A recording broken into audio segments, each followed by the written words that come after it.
ETDR établissement Touba Darou Rahman mbokk yi kër gi ngeen di gis mu nekkoon ci état bu délabré nekkoon ci état bu doy waar mu amoon lu mu mel ba kenn ñemewu fa woon a dëkk yàlla dogal ñu jokkoo ak waa établissement Touba Darou Rahman ñu xaatim ay contrat war a jublu nag ci réhabilitation boobu kër xoolal ma ni kër gi meloon laataa mu yegg ci loxo établissement Touba Darou Rahman.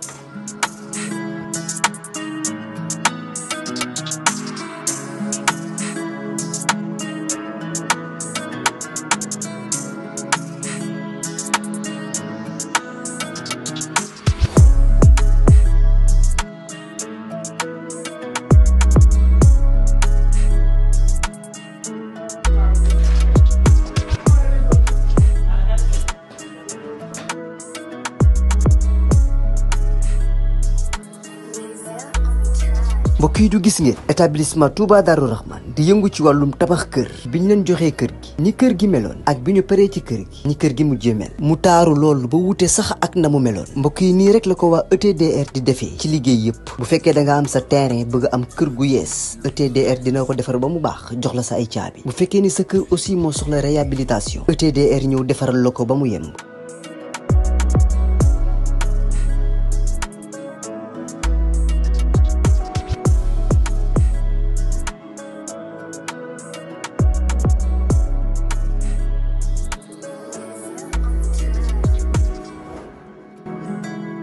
lépp lu jëm ci wàllu kër muy wàllu carreau plomberie électricité lépp ñoo la koy defal lépp lu ngeen waxtaanee ba juboo ETDR dina la ko defal ñi ngi nekk fii ci Pikine ci technopole bi ci yoonu arène nationale bi villa numéro 406 wala ngeen wooñu ci suñu numéro de téléphone muy le 77 575 50 25 wala 33 824 57 43 ku bëgg ci kër yu dernière génération yi kër yu bakkane yi kër yu noflaay yi tawal gaaw seeti waa ETDR établissement Touba Darou Rahman.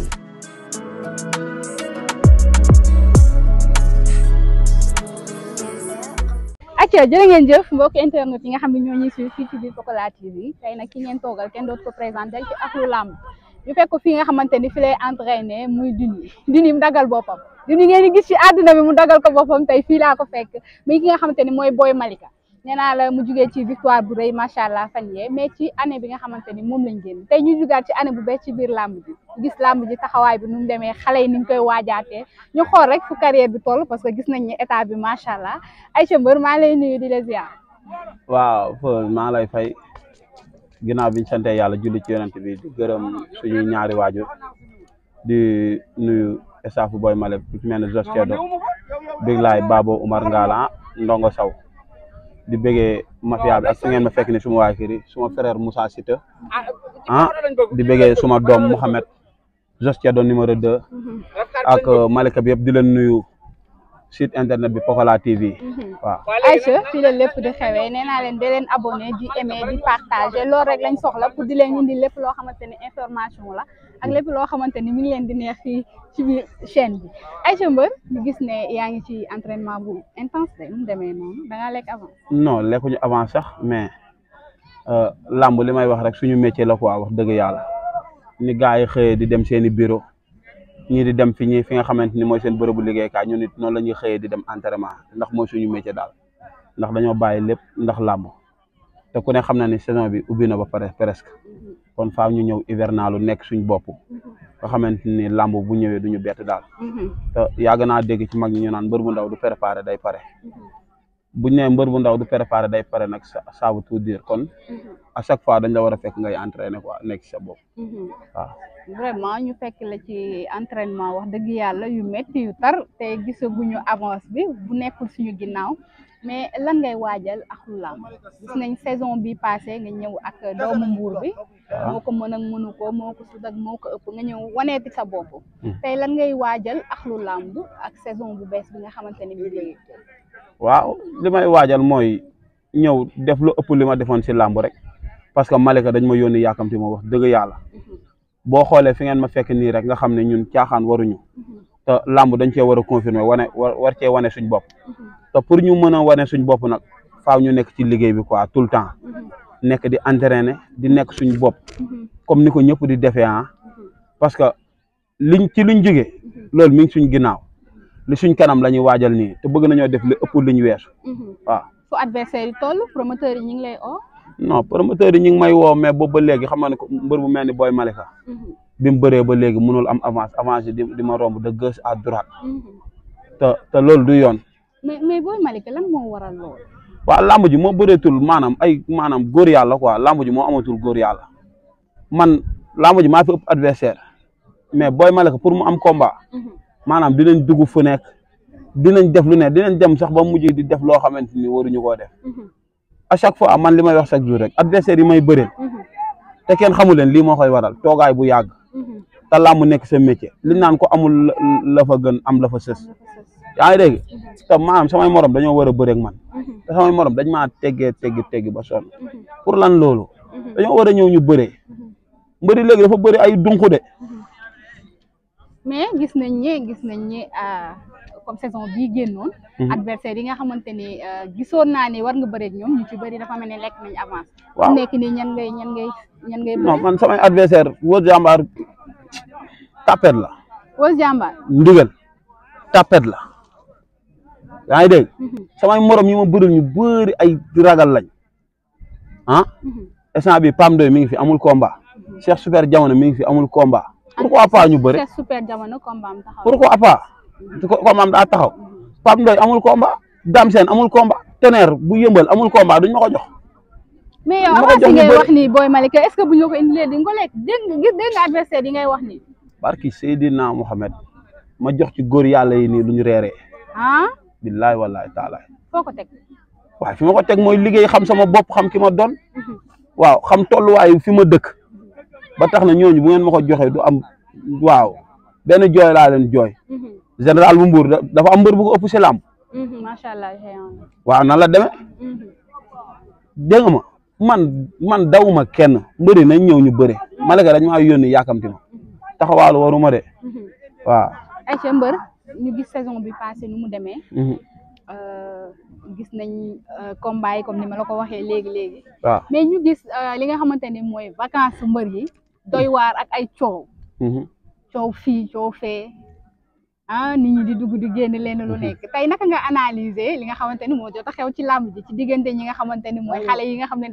dañuy waruñoo foo ndax dañuy influencer yenn jeunes yi nga xamante ni ñu ci làmb ji ñu ko ci mel ni Ada Fass ak Pokola.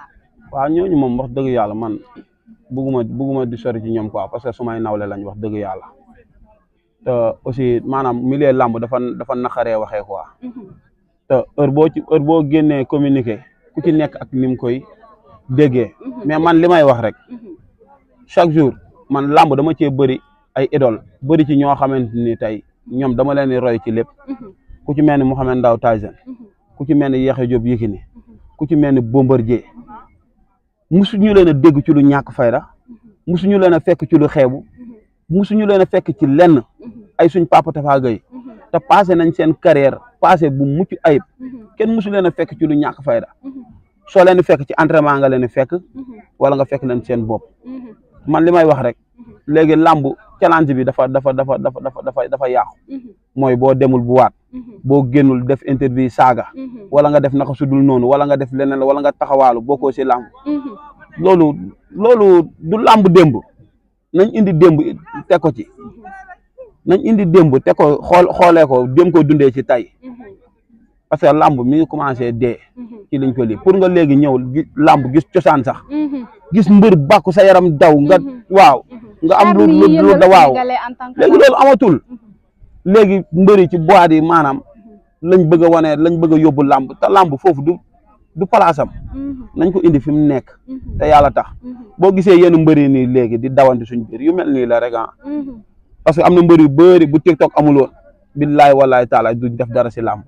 léegi mbëri TikTok yi dañoo bëri waaw Mame Balla amul combat may ma loxo ñu bëre Tidiane Faye Mame Balla bu Pikine amul combat na ma may loxo ñu bëre Tidiane Faye suma papa suma xarit suma lépp suma grand na ma may loxo ñu bëre waaw sama papa sama loxo sama lépp ñu na la may chance ngeen bëre mu ñëw nga def ko fi xale waaw mais Tidiane Faye maanaam du ni benn xale bàyyi naan ak yàlla te macha allah moom man bëre bi moo may jooyloo ci moom wax dëgg yàlla bëre bi rek moo may jooyloo ci moom te war na mën a ñëw ñu bëre Aïcha champion la te bëri naa ku nekk takkusaan bu nekk am na ko ku xam Boy Malika xam ne def na lu nekk ci làmb donc jot na ñi nga xamante ni ñooy ay grand wam ñu may ko chance normalement bu ñu jógee ci loolu dañuy ñëw ci coowal li nga xamante ni mooy meilleur lutteur kan mooy sa meilleur lutteur wala d'accord nga ak lutte yi man sama papa Malaw Seras mooy sama meilleur lutteur foo ko teg waaw ci sama bëgg-bëgg waaw kon ak xam kim doon kon d'accord si Modou Lo meilleur lutteur de l'année non Modou Lo moom dañ koy féliciter wax dëgg yàlla moom mérito na lépp wax dëgg yàlla xam nga nit moom bu kuy dugg ci làmb ñu naan la mat na mbër wala matul mbër ba yàlla suturaal la nga kaaloo roi des arènes kon mérito nga lépp mais man laa wax dama part personnel suma papa Malaw Seras mooy suma roi des arènes mooy suma meilleur lutteur parce que def na retour bu extra ci li nga xamante ni mooy année de waaw ku toog 7 ans bëréewul ñëw téye Nandi Fall yóbbu ko à légir moom it moo gën a tapet ñëpp Nandi Fall du mbëru gat doo gat waa Grand Yoff du gat xew kay amul fit du góor li ngay wax bu dee dëgg la da ngay jël avance bi ñu bëre doo dërëm boo jëlee avance bi ma weer la yow Grand Yoff bi bu jugee ci booy parcelle bi kon mbaa du la indil problème du dara day daw làqu nga li tax nga seey ma di naan da ngay jële ji ay yeneen mbër tapet la boobu ba léegi ñu ngi lay jox sama avance na ngay wéeri jaari ndaare avance baa ngi doon dem mi ngi doon daw mais Nandi kooku mérito wul dëkk Grand Yoff sax billaay mérito wu ko maa ngi nuyu waale waa Senzala waa Aras waa Carinas Grand Yoff suma Grand Lamine maa ngi koy siyaare bu baax a baax ñaatu Jean Ndiaye maa ngi koy bëggee bu baax Aïcha lan ngay tàggatoo rek waaw di sant ñëpp di gërëm ñëpp di sant suma doom Mouhamed Zostia de numéro 2 na ko làmb bàyyi xel mi ngi ñëw léegi wax dëgg yàlla suma xarit Moussa Sita suma frère suma lépp moom it ay moromam dañ ko war a jël ku ci mel ni suma frère Bouba gars yi dañ ko war a jël di ñaanal nag suma rakk suma xarit Bilazer yàlla may ko ndam ci kaw Giro Seras maa ngi koy ñaanal bu baax a baax a baax ak ikiri Malika mbooloo képp ku fi amul combat yàlla jox la combat te nga gaaw am ci ndam booy fi am combat yëpp maa ngi leen di ñaanal ndam du sedd guy ku ci mel ni mbës axma gars yi ba su ma limee damay jum maa ngi leen di ñaanal képp ku am combat si équipe bi maa ngi lay ñaanal yàlla suñu borom suturaal la may la ndam di sant suma papa bi nga xamante ni Malaw Seras am combat ak ñàkk am combat daf ñuy woo di ñu entraîner chaque jour que je fais matin soir mu ñuy teg ci yoon maa ngi koy sant bu baax a baax di ko ñaanal li mu bëgg moo ko xam yàlla na ko suñu borom defal di bëgg ak ñëpp di wax promoteur yi nag Baye Ndiaye maa lay tàllal loxo bu baax a baax a baax maa ngi sant suma frère Kandji fan yee dama waroon dem rendez-vous fan wax dëgg yàlla ma woo ko mu teg ci loxo bu baax a baax a baax a baax maa ngi koy sant suma frère Kandji moom jàmbaar la wax dëgg yàlla mosu ñoo tànqam lu si dara di sant suma yaay pël bu rafet di gërëm ñëpp daal sama xarit bi nuyul ma ko Tata Selbe waaw Tata Selbe moom kooku suma yaay la suma lépp la borom Salman Fay Couture borom Salman Fay waxoon na nag dina la solal quoi maa ngi xaar de Tata sa jigéen a ngi nii te yow loo mës a wax def ko macha allah waaw yow yaay surtout Salman Fay bi borom modèle yu rafet waaw borom modèle yu comme lu mu daggul baaxul borom Malika moom dëkk bi xam naa ni moom fan yii nii taay gabonaise yi moom macha allah wuy ma Tata taay gabonaise yi moo ko fa am ayca noonu nuyu naa ko Tata Selbe depuis Malika borom Salman Fay Couture maa ngi koy kontaane bu baax a baax di nuyu mbokku internet yi ñu doon suivre ñëpp di leen wax jaajëf ak beneen champion incha allah